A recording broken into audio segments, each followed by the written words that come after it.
Now that the coronavirus is officially a situation everybody must deal with, there are many things people are asking, possibly by screaming their questions dramatically at the sky.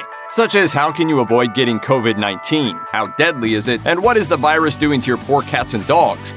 Fortunately, at least some of those questions can be answered. According to the World Health Organization, it's easy to improve your chances by washing your hands well and often, maintaining basic respiratory hygiene, keeping your hands off your face, and keeping a careful distance between yourself and suspicious coughers. As the BBC tells us, it's incredibly difficult to tell how deadly the virus is, though researchers guesstimate the death rate at somewhere around 1% of the infected, with elderly people at a particularly high risk. As for cats and dogs, well, that's a very good question actually. How are pets coping with the coronavirus situation? Does it affect them at all, or are they low-key in grave danger and no one's paying attention because of the human health crisis? Let's find out whether dogs and cats can get the coronavirus or not. Don't worry. I'm worried. As BBC reports, there's a bit of a myth that you might be able to catch the coronavirus from pets. After all, the prevailing theory is that the virus got its start in wild animals in China and may have gone under the radar until it made the jump to humans. However, as of early March 2020, evidence indicates that your dog or cat is unlikely to turn you into the latest COVID-19 statistic, or vice versa. In fact, if you ask Jonathan Ball, professor of molecular virology at the University of Nottingham, the role of pets in the coronavirus situation isn't really a concept we should dwell too much on. He says, "I think it's questionable how relevant it is to the human outbreak, as most of the global outbreak has been driven by human-to-human transmission. We need to find out more, but we don't need to panic." According to Financial Times, there actually is one confirmed case of doggy coronavirus.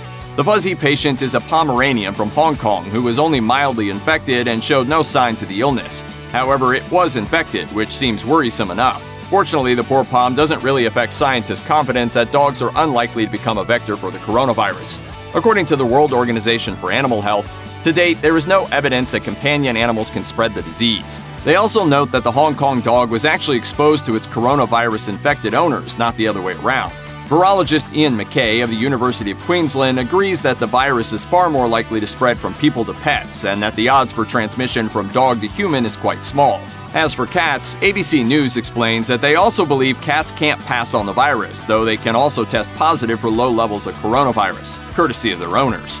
However, CNN says that the current evidence indicates that pet animals are unlikely to be sick from the virus, even if they do get infected. It's worth noting that the 2003 SARS outbreak featured a handful of both cats and dogs that tested positive for the virus, according to the BBC. However, they didn't transmit it to people or even to members of their own species. So at the moment, it looks like the new coronavirus hasn't figured out our feline and canine friends any better than its predecessor. Don't worry, people. Science hasn't discovered any evidence to suggest that the whole COVID-19 thing is a joint canine-feline plot to take over the world by coughing all over you. However, the BBC reminds us that coronavirus or not, you should still totally wash your hands after handling them. Just treat these animals with the same basic hygiene you always do, and you're golden. Probably best to avoid coughing on them too, even though it appears they don't really get sick from the coronavirus. It's just common courtesy. Check out one of our newest videos right here. Plus, even more grunge videos about science are coming soon. Subscribe to our YouTube channel and hit the bell so you don't miss a single one.